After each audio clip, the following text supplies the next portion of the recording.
Hello, welcome to Module 6, Tables and using sorting and filtering.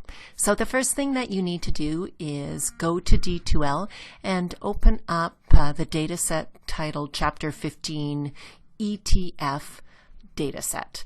And we're going to be using this for both the table and the pivot table that we're going to be taking a look at in the next video. You can also use this data set to follow along with some of the examples that are in Chapter 15 of your textbook, the Maze textbook. So once you have the file opened up, what we want to do is just take a look at this. This is a data set that has funds and notes that are traded. So essentially we are taking a look at exchange traded shares and bonds, and they are all mixed up here, but you can see that there's a line item that says whether or not it's a note or a fund, and we also have the provider of it, the name of the fund, we have a symbol name for it, we have a category, and we have various different pieces of numerical information, including the last price that it was traded at, the market return year to date, the return for 1 year, 3 year, some standard deviations, etc. So what we're going to do is we're going to use this large data set to demonstrate how to use a table and a pivot table. Now the first thing I want to do is let's take a look at this data set, and if we want to scroll down we can see that there is no, right now there's no particular order, but what we want to do is we want to set it up so we can do some sorting and filtering. In class I may have demonstrated how you might highlight the entire first row, and then you could go to sort and filter, and it will add some of the sorting and filtering headers at the top. Another way to do it is just to select any cell that's inside the table that you're looking at and go over to insert, and instead of saying insert pivot table, just insert a regular table. Now what will happen right away is it will highlight the entire region. It'll do a good guess, and you can go down to the bottom and just take a check there to make sure that it's guessed correctly. And it's also indicated that you have some header rows or up at the top, or one header row with all the titles in it. Click OK, and you'll see automatically it'll add the sorting and filtering symbols there that you can sort and filter on, and it actually does some formatting and changes the color however you like. If you want to change it to a different table style, you can feel free to do that. There are some other aspects that we have here. Once you've set it up as a table, you can go over here and you can see that you can rename this table if you'd like, and you have the option of converting it to a pivot table, and we'll do that in the next video. And the other thing that it does is it removes duplicates. Now you could go through here and it might be difficult to see whether or not there are any duplicates in here. There's lots of power shares here, wisdom tree, but you'd have to look very carefully to determine whether or not there is a duplicate. If I take a look here at 50, we have the wisdom tree global equity income, and 55 looks like it's the same.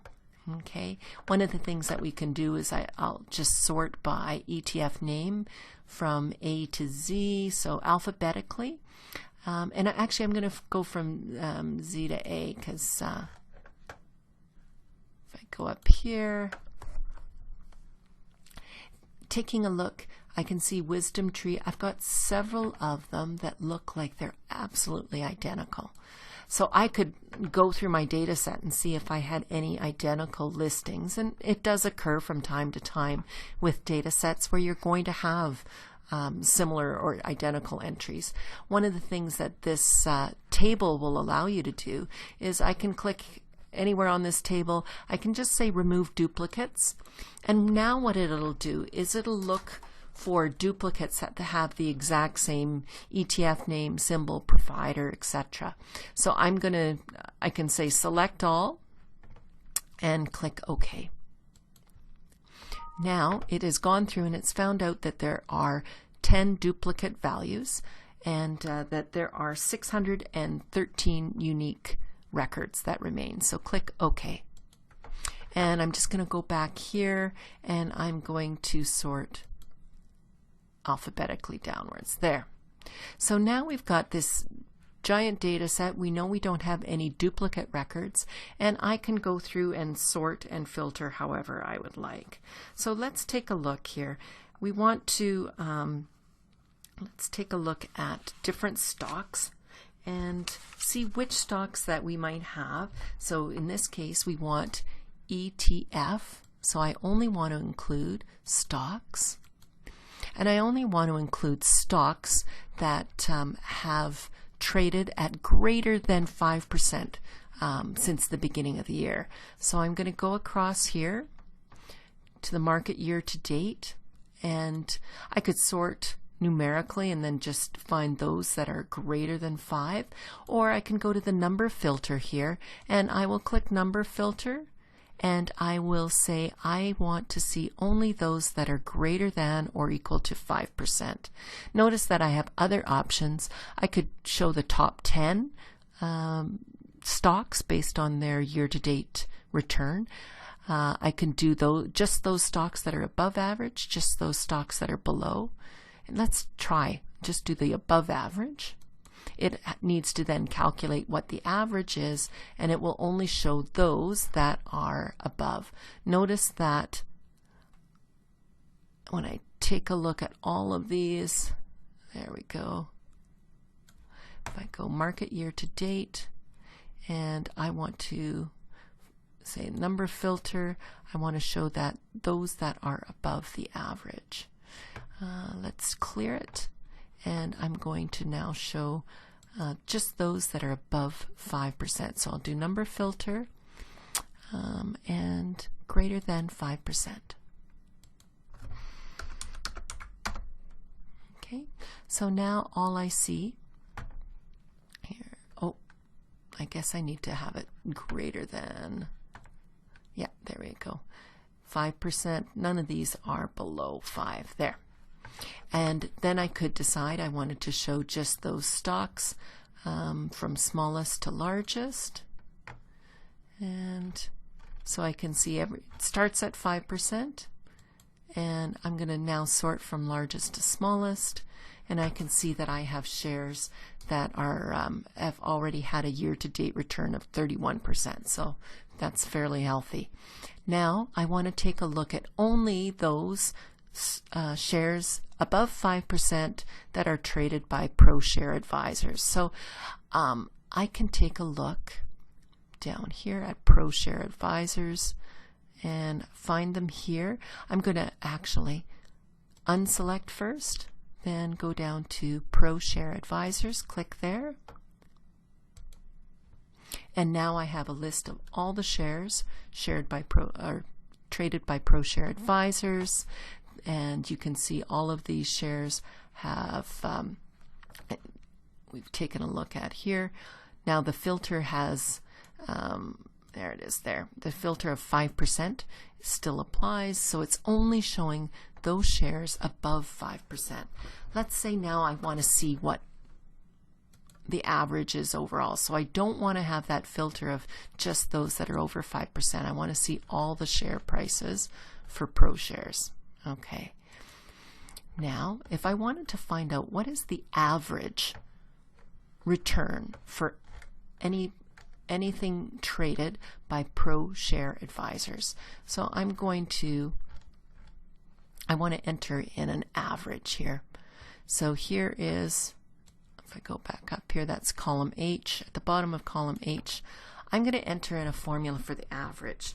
So normally with average we would select a range by highlighting the range and dragging it down. I'm going to open up the bracket, and instead of putting average and then highlighting the range, I'm going to start by putting in the table name. So I hadn't changed the table name, but you'll notice as soon as I start typing table, it pops up here. So I'm going to click table, and then I'm going to use a square bracket, And now it actually gives me a list of all of the different headings. So I could say I want the average of table 1 and I only want the market return year to date. Okay. And I'm going to close the bracket with the square bracket and then the round bracket. Okay. So the average that I have for the table for market return year to date, so this is for the entire table, and if I were to do a standard average calculation, I could do that with just and highlight the range like I did before without the table, close it with the round bracket. Okay, and you can see I'm going to make this a percentage and do 2. So here, right now, the table is showing for the market return year to date. And then here, this one shows just the selected cells from H6 to H549. Now, if I were to take a look here, is this including all of the filtered numbers? Okay, so if I were to take a look at just the entire, I'm going to take out all the filters. There we go. I'm going to go and I'm going to say, select a cell first, then you can go up and clear all the filters from the table. Now I'm going to go down to the bottom here and notice here I've got 4.51 and that is the entire range, okay, from H2 all the way down to H614. Now when I take a look at that column or that average that I calculated when I just highlighted it, you'll notice that it only includes where ProShare, the first row of ProShares, which was H6, and the last row of ProShares, which was 549. So you have to be careful when you have your sorts and filters. Pay attention to the range there, because what it is doing is it's just highlighting a range from the start to the end, and it will include all the cells in between.